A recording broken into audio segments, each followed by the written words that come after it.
नमस्कार दोस्तों, दैनिक स्टेट समाचार के साथ जुड़ने के लिए आपका बहुत बहुत स्वागत है। इस वक्त हम लाइव हैं और अगर आप सभी इस वक्त हमें देख रहे हैं तो हम आपको बताना चाहेंगे कि अभी हम एक एजेंडे पे बात करने वाले हैं और एजेंडा ये है देश के मौजूदा हालात।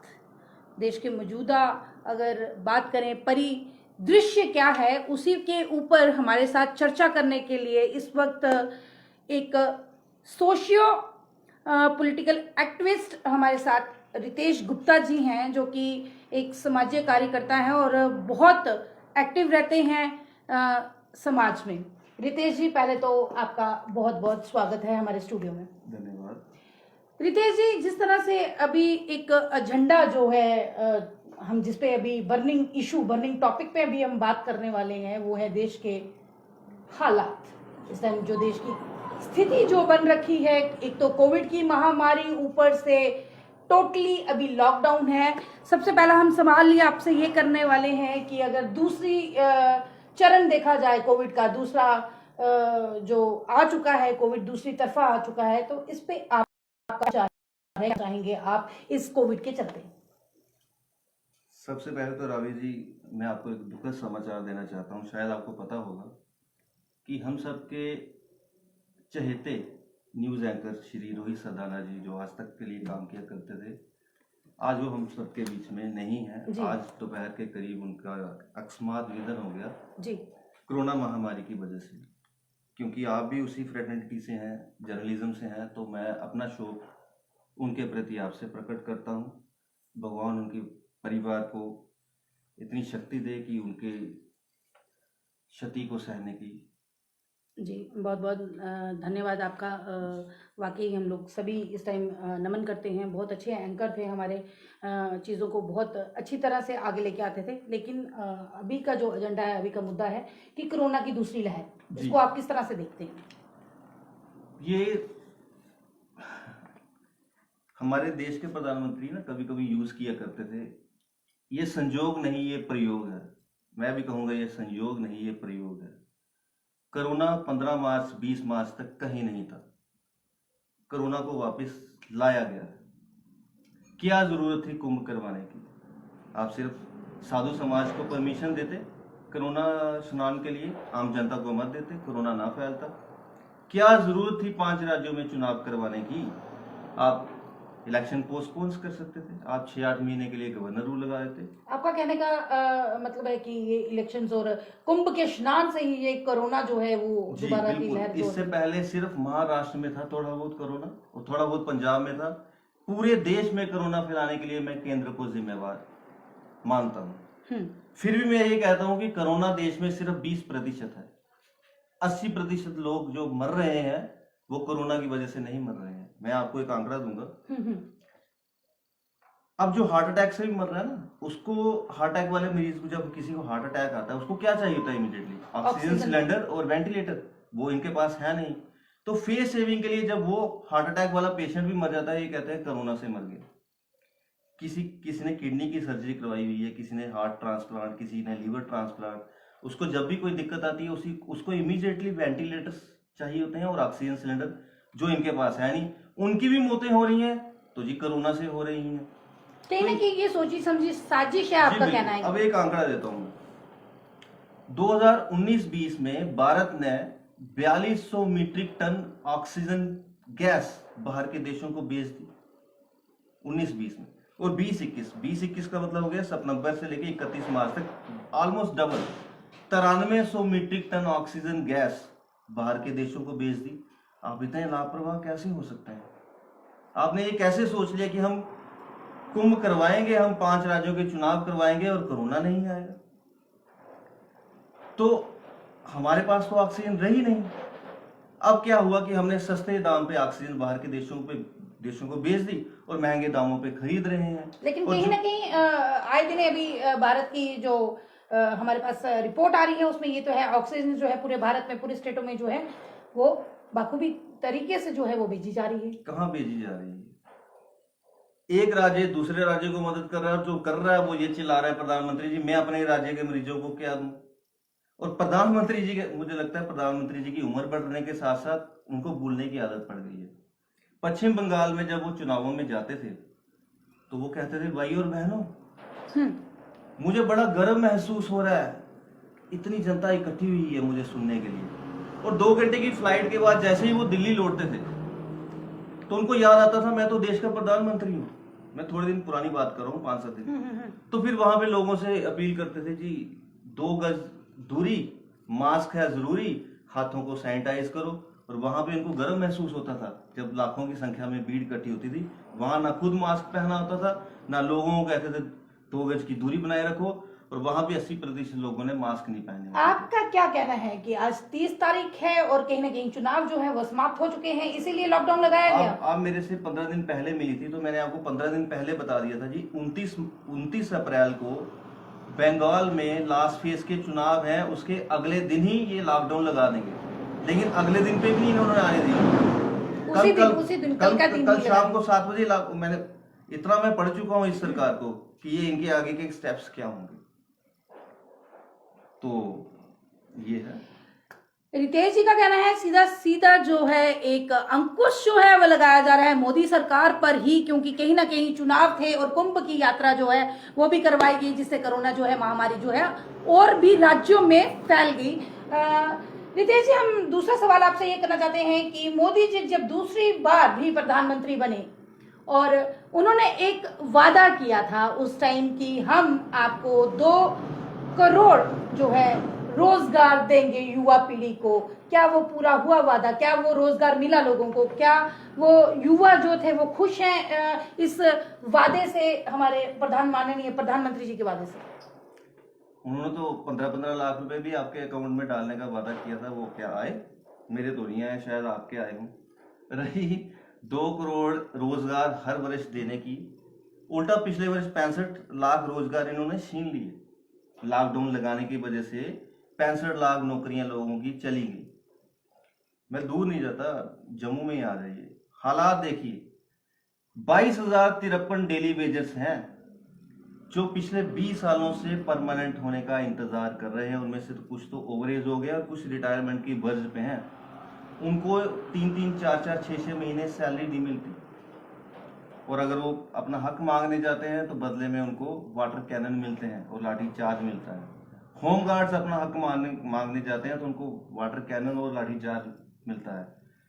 कुछ 100 से भी कम CISF और BSF के जवान भारतीय जनता पार्टी का जो प्रदेश कार्यालय है उसके बाहर धरने पे बैठे हुए हैं पिछले 1 महीने से लगभग 50-60।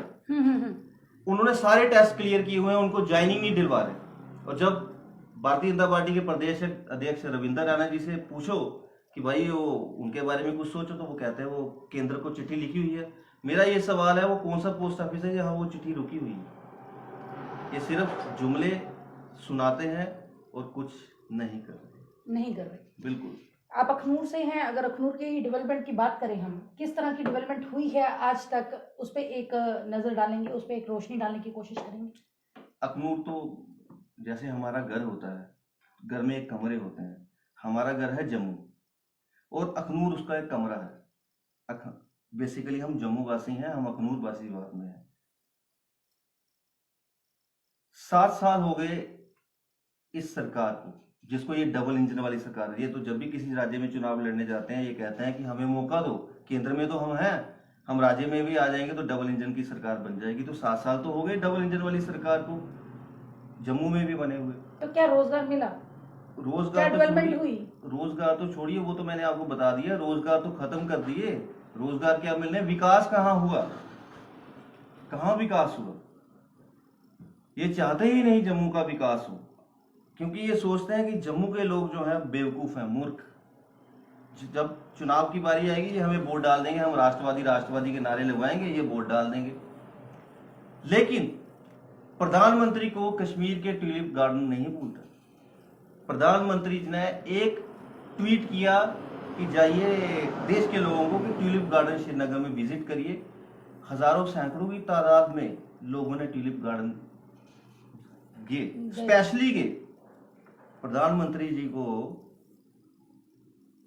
पुंछ का दरबार साहिब नहीं दिखता, उसके ऊपर भी एक ट्वीट कर देना था। राजौरी का मुगल गार्डन नहीं दिखता, सॉरी मुगल रोड नहीं दिखता, नूरी शंभ नहीं दिखता, उस पर भी एक ट्वीट कर देना था। पुंछ में बुढ़ा अमरनाथ नहीं है क्या, उस पर भी एक ट्वीट कर देना था। शिवखोड़ी पे एक ट्वीट कर देना था, बागे बहू पे एक ट्वीट कर देना था, बावे वाली माता के ऊपर एक ट्वीट कर देना था। एक ट्वीट इस तरफ भी करते हैं, हमारे यहाँ भी टूरिज्म बढ़ जाता, हमारे लोगों के व्यापार भी बढ़ जाते, लेकिन ये चाहते ही नहीं। इनको कश्मीर दिखता है, ये सोचते हैं जम्मू के तो है ही लोग पागल बेवकूफ, हमारे वोटर हैं, ध्यान उधर का ही। कहीं ना कहीं रितेश जी माफ करिएगा, आपकी बात जो है वो बीच में काट रही हूँ। हम देखते आए हैं कि जैसे कि अभी आपने कहा है कि जम्मू के डोगरा के साथ वैसे भी जो है नाइंसाफी ही होती आई है।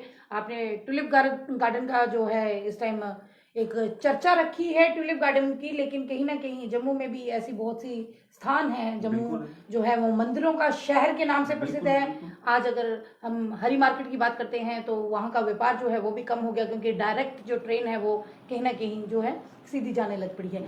आज पहली बार ऐसा हुआ है कि माता वैष्णो देवी की यात्रा के लिए भी आज कटरा लॉकडाउन जो है वो बंद है पड़ा हुआ है। इस पे क्या कहेंगे, इस पे क्या रोशनी डालेंगे? तो यही तो मैं उन हलवा बांटने वालों को ढूंढ रहा हूँ। जब 5 अगस्त 2019 को केंद्र ने 370 धारा 370 तोड़ी, तो अगले ही दिन जम्मू वासियों ने हलवा बांटा था, स्टॉल्स लगाए थे अपने दुकानों के बाहर।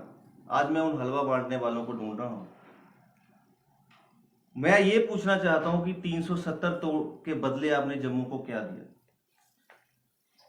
370 तोड़ दी, कोई दिक्कत नहीं, लेकिन आपने जम्मू को यूटी बना दिया। ये तो वो बात हुई कि डायरेक्टर जनरल ऑफ पुलिस को, डीजीपी को, एक सिपाही के रैंक के ऊपर आपने डिमोट कर दिया। 200 साल पुरानी रियासत, लगभग देश की सबसे पुरानी रियासत को आपने यूटी बना दिया। और यूटी के तोहफे मैं गिनाता हूं आपको। बिजली बहुत जल्दी प्राइवेट होने वाली है, जल बोर्ड बहुत जल्दी प्राइवेट होने वाला है, वाइन शॉप्स का आपने देख लिया, 300 के करीब वाइन शॉप्स थी, वो सब इनके लोगों के अधीन हो गई। इन लोगों के ग्रुप्स बने थे, पुराने लोगों के पास सिर्फ 20 के करीब वाइन शॉप्स आई। प्रॉपर्टी टैक्स लगने वाला है मैडम। ये जो आपका यहाँ आपका घर या मेरा घर, जब हमारे बाप दादाओं ने वो जमीन खरीदी थी, कोर्ट में रजिस्ट्री हुई थी, कोर्ट फीस हम लोग भर चुके हैं, रेत सीमेंट बजरी के लिए पैसे हम लोग दे चुके हैं, टैक्स हम दे चुके हैं। अब किस बात का प्रॉपर्टी टैक्स? तो बिजली का बोर्ड प्राइवेट, जल बोर्ड प्राइवेट, प्रॉपर्टी टैक्स लगने वाला है। वाइन शॉप वालों को आपने बेरोजगार कर दिया, 30,000 परिवार अफेक्टेड हुए हैं। और अगला टारगेट, ये पहले एक शगुफा छोड़ते हैं मार्केट में, देखते हैं कि जम्मू के लोगों का क्या प्रतिक्रिया आती है। जब जम्मू के लोग ठंडे हो जाते हैं, ये उस पर एक्शन ले लेते हैं। अब ये कह रहे हैं हम प्रॉपर्टी टैक्स नहीं लगाएंगे, लेकिन लगाएंगे, थोड़ा वाइन शॉप से ध्यान हट जाए। उसके बाद अगला नंबर मेडिकल शॉप्स के ऊपर है। मैं बता दूं 1.5 लाख के करीब जम्मू कश्मीर में मेडिकल शॉप्स हैं, सिर्फ 25,000 या 30,000 बचेंगी। क्योंकि रेस्ट ऑफ इंडिया में क्या होता है, अब तो अब भी हम पहले थे country with in a country, हम एक देश के अंदर एक अलग देश थे। अब हमारा भारत में पूरी तरह विलय हो गया, उसका फायदा गिना रहा हूं। बाकी देश में क्या होता था कि मिनिमम क्वालिफिकेशन होती थी डिप्लोमा इन फार्मेसी, 2 साल का कोर्स होता है, जिसने वो किया होता है वही मेडिकल शॉप खोल सकता है। लेकिन हमारे यहाँ क्या हुआ, मुझे नाम लेने पड़ेंगे। पहले पंडित गोविंद राम जी, उसके बाद लाल सिंह जी, सुमन भगत जी, ये हेल्थ मिनिस्टर बने। इन्होंने क्या कहा कि जो जो मुलाजिम जिस मेडिकल शॉप पे काम करते हैं वहां से एक्सपीरियंस सर्टिफिकेट लो 5 साल का, हम आपको लाइसेंस दे देंगे। तो लाइसेंस इन्होंने ऐसे लॉलीपॉप की तरह बांट दिए। लेकिन उन लोगों को कोई दोष नहीं है, उन्होंने छीने नहीं, उन्होंने फीस भरी, उन्होंने लिए। अब 1.25 लाख जब मेडिकल शॉप्स बंद होंगी, तो एक मेडिकल शॉप पे मिनिमम 5 लोग काम करते हैं, कहीं पे 7 भी करते हैं, कहीं 10। तो 6 लाख फैमिलीज अफेक्ट होंगी। 6 लाख फैमिलीज अफेक्ट होने का मतलब कि 5 से जरूर दे दो वो भी, तो 30 लाख लोग बेरोजगार हो जाएंगे। ये है यूनियन टेरिटरी बनाने के फायदे जो हलवा बांटने वालों को मिल रहे हैं। आपका कहने का मतलब है रोजगार तो नहीं, लेकिन बेरोजगारी कर दी, टूरिज्म कहीं है नहीं, विकास कहीं हो नहीं रहा। मैंने आपको पहले भी बताया था जी, मैंने बताया था। इन्होंने कहा था तभी की डेवलपमेंट करेंगे, तो कर देते तो टूरिज्म बढ़ जाता जी। गंडोला प्रोजेक्ट चलाएंगे, वो ट्रायल तक ही हो गया जी। मुबारक मंडी की दुर्दशा आपको पता ही है, अगर वो डेवलप हो जाती, मैं अभी कुछ आपको बताने वाला हूँ, तो कितना टूरिज्म बढ़ता। और रघुनाथ बाजार, जम्मू का सबसे पुराना बाजार, रघुनाथ मंदिर की हालत देखिए क्या है। इन्होंने कहा था कि साबरमती की तर्ज पे हम तभी को डेवलप करेंगे। गंडोला प्रोजेक्ट अगर यहाँ चल जाता ना, तो आप मेरे साथ मसूरी चलिए, मसूरी के कैंपटी फॉल, आप मेरे साथ मैक्लोडगंज चलिए, वो देखिए गंडोला प्रोजेक्ट से कितना रेवेन्यू आता है। आप मेरे साथ, मैं क्योंकि कर्नाटक में पढ़ा हूँ, मैसूर में, वहाँ का पैलेस आज भी ऐसे लगता है कि जैसे कल बना हुआ हो। मुबारक मंडी को वैसे कभी डेवलप करते, वहाँ रोज 1 करोड़ रेवेन्यू आता है सरकार को। देश से ही नहीं, विदेश से भी सैलानी आते हैं, लेकिन इनकी मंशा नहीं है। हम लोग अपनी विरासत जो है वो भूलते जा रहे हैं। ये डबल इंजन वाली सरकार नहीं करने दे रही। कुंभ करवाने के लिए 1300 करोड़ रुपए हैं, कोरोना फैलाने के लिए 3000 करोड़ की मूर्ति बनवा दी गुजरात में, पैसा फूक दिया। 300 करोड़ का बीजेपी ऑफिस बनाने के लिए इनके पास है, पैसे हैं, लेकिन लोगों को दवाई देने के लिए पैसे नहीं है। फिर कहते हैं पीएम केयर फंड में पैसे दो, और वो पीएम केयर फंड का पैसा कहाँ जा रहा है वो आपको भी नहीं पता, मुझे भी नहीं पता। जब ऑलरेडी प्रधानमंत्री राहत कोष था तो अलग से पीएम केयर फंड बनाने की क्या जरूरत थी, जरा सोचिए। और एक चीज मैं थोड़ा ऐड कर रहा हूं, इन्होंने नोटबंदी की, इन्होंने कहा नोटबंदी करके हमने 3 लाख करोड़ रुपए बचा दिए ब्लैक मनी बनने से। तो अगर 3 लाख करोड़ आपने बचा दिए, तो आपने बुलेट ट्रेन चलाने के लिए जापान से 1 लाख करोड़ उधार क्यों लिया? उसी 3 लाख करोड़ में से निकाल देते, लाइनों में लगा के लोगों को मरवा दिया। और नोटबंदी करने के बाद तो देश बर्बाद हो गया। जीएसटी में इन्होंने कहा था 1 नेशन 1 टैक्स, सारे व्यापारियों को बताया वैट जैसा ही है, वही सेल टैक्स भी देते हैं, इनकम टैक्स भी देते हैं। उल्टा जीएसटी से आपने देश की इकोनॉमी बर्बाद कर दी।